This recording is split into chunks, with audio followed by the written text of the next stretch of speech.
Hey YouTube, Rico Knows here. Going to talk to you guys about the 5-star camp very quickly, okay? Because I don't want to go into too much detail. I am going to be doing individual videos about every single player that I saw stick out. But just yesterday, I had the privilege and opportunity to attend the 5-star camp sponsored by Adidas, put on by NXGN camps. They've been putting on camps for about 10 years. Got to see a lot of amazing players, a lot of amazing people, shake hands and recruit the players. But more importantly, when I was there, I really focused on the offensive linemen and the defensive linemen, simply because when you're evaluating tape and you're looking at huddle film, you see the linemen typically dominate inferior competition. They're never going up against somebody of equivalent size, ability, and I knew that at the camp when we got to the one-on-one drills, I can see a wide receiver and tell whether or not he can play at the next level. I've been evaluating skill position players for a long time, so that doesn't, that's not a difficult task for me. I can identify a guy and say, yeah, that's a power 5 caliber player. But when it comes to the linemen, I wanted to see metal sharpen metal. I wanted to see alpha males and see who rises to the top. So I decided to primarily focus on them. If you want to see the drills, it's on YouTube. You don't just go to the videos tab, go to the live tab and find the one-on-one drills, and you'll find the drills. But what stuck out to me, okay, there were 2 offensive linemen that were really good. Darius Gray, I believe in the film, he's number 74, and then number 73 was Langston Hogg. It might be vice versa. One of them was 73, one of them 74. Langston Hogg, I guess, he was always at center, so he probably projects as a center. Looked a little undersized compared to the other offensive linemen, but my goodness, in the drills, while warming up, I could see a very skilled athlete. I could see somebody who was always on balance, somebody who understood the relation of his hips, his bend, his lean, everything was perfect. And I knew that when it came time to coming together, defensive lineman, offensive lineman, these 2 guys were going to do their part to protect that quarterback, and oh my goodness, did they win their reps. And not just winning your reps, but in the fashion they did. They were competitive.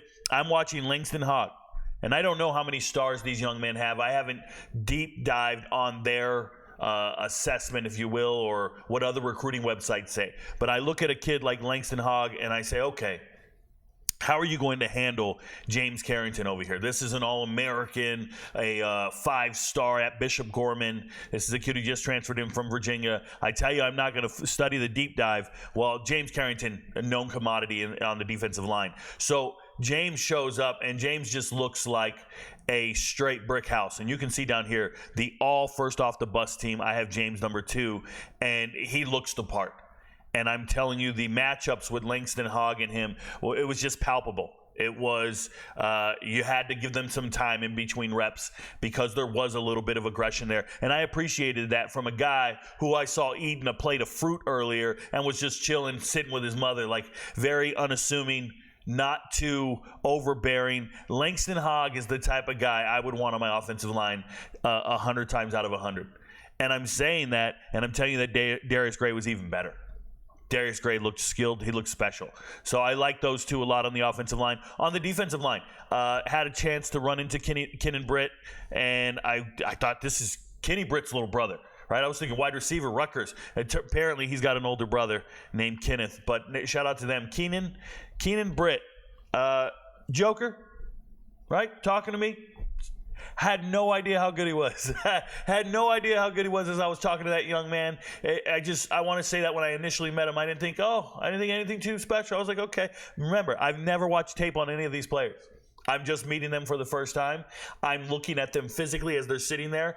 And as I'm interviewing them before they hit the field, this young man had an immense amount of confidence, and he was sure he was going to win his reps and do everything right. Man, he got out there and looked great. That was a great player. Really impressed with Britt, and I love the effort he gave, and he was winning his one-on-one drills. Yes, he got his hand out of the dirt and went out and dropped into coverage as a linebacker. I see versatility there, but it looks like a good player. And I just checked on Twitter. He has an offer from Florida. No shit. Okay, excuse my language. I'm not surprised. Then you go to Tristan Lyles, a hard-working defensive end. one of these kids, they're both Alabama kids, by the way, Britt and Lyles.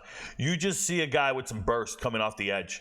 He had a little bit of bend to him. He could get around that tackle. I believe he was paired up against one kid who's going to IMG or plays at IMG, and everybody was like, "Oh, can he beat him? Can he beat?" Yes, he can beat him, and he can beat everyone else. So I was really impressed with Britt and Lyles back to back. And then you see James Carrington, known commodity, known goods, came through, was very, very physically imposing, and I'll say that he was challenged. They put him against the best offensive lineman. They wanted to see what he can do against some of the better kids, and it was a challenge for him. I could see him being in shape. He's lifted every weight in the weight room, and he played the part. He also has a background in wrestling, so he looked good there. First team off the bus. Shout out to Atunes here, Marcelino Atunes. The man is 6'8", 300 pounds or so. Yes, he's only a 2026 kid. I believe he has an offer from Boston College. I'm going to say I think he's 3 stars. What I'll say about him is he needs a lot of work. There's a template there of what looks like success, right? He looks like an offensive lineman. He's the first guy off the bus because he's enormous.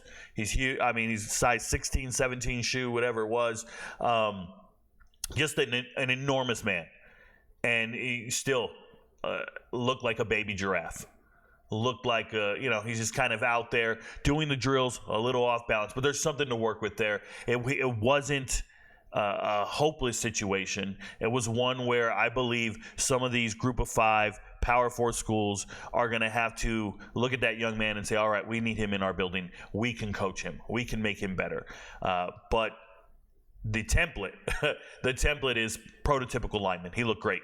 He looks the part, and I don't think he didn't look like a fraud. He didn't look like a phony or a fake. Don't get it twisted. These are still young men growing, developing within themselves, right? And it's just one of these things where you're so big, the hand-eye coordination needs to catch up to your growth spurt, if you will. Shout out to him. James Carrington, one of the dudes you want off the bus. Another guy is this Zane Rowe, 2027 wide receiver tight end.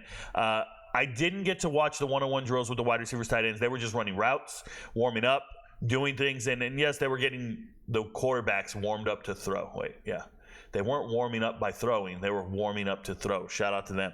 But I watched Zane Rowe, and he just looks like a hell of a catch, man. He looks enormous. I think he's 6'5.5", 6'6", very, very big, and you can just see mismatches galore. I like those special athletes at that size, and they can move like that. It just sticks out. It's special.